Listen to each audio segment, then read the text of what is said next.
I was just thinking about how it's so strange when you move somewhere so unfamiliar and it's like your field of vision increases slowly over time.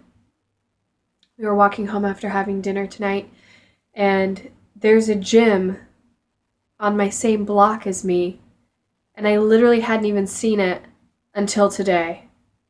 And part of that is because in Korea they build up because they don't have a lot of land, so most buildings will be like 3 or 4 stories tall. But part of it is just that when I first got here, all I could look at was like my path or immediately where I was going, my feet. Where are my feet going? How do I get to this one location?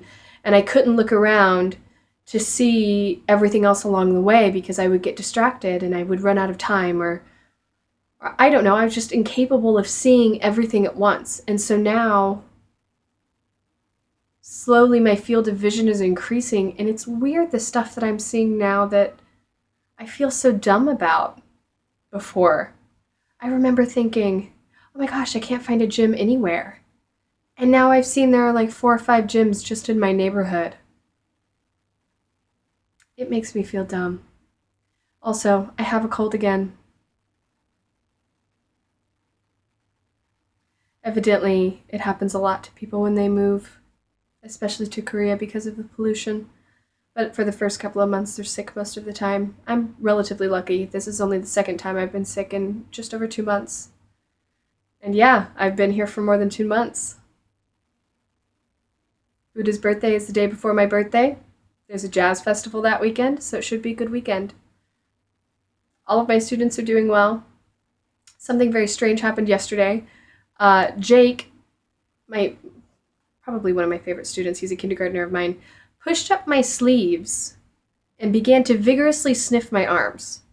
This happened while I was dealing with other students, so I couldn't immediately stop him from sniffing my arms because I was trying to explain something to someone else. And when there are like 5, 6 children crowding around you, wanting you at different times, doing different things, you can't just drop everything at once. And I'm sure mothers totally understand this. I did not know. So I'm sorry.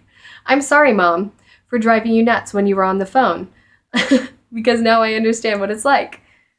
So I didn't stop him immediately from sniffing my arms. And when I finally did stop him, I was like, what are you doing? And he just started cackling like a madman. So good. I appreciate that. Also, they seem to really enjoy my arm hair. I never really thought I was that hairy, but like the stereotype, Asians don't really have a lot of body hair. And so they call me a bear. They call me a big fat bear. They sometimes distractedly pet my arm hair as like a soothing thing, or just like trying to be sweet to me, I guess. Um, yeah, for those of you that wonder, Barnacle is doing well. He's learning English. I only see him 2 days a week. It's funny that people latched onto him, but I'm sure it's because his name is Barnacle. And when we finally explained what that means to pretty much the equivalent of like the headmaster, so like the director of program, she was like, "You've got to be kidding me." She didn't know what a barnacle was. Yeah, I can't really think of anything else off the top of my head. Best things about Korea: Korean cosmetics, Korean cosmetic stores, awesome, so cool. Jjimjilbangs are pretty cool. That's like Korean spa rooms. I've only gone one time. I want to try it again. Mm,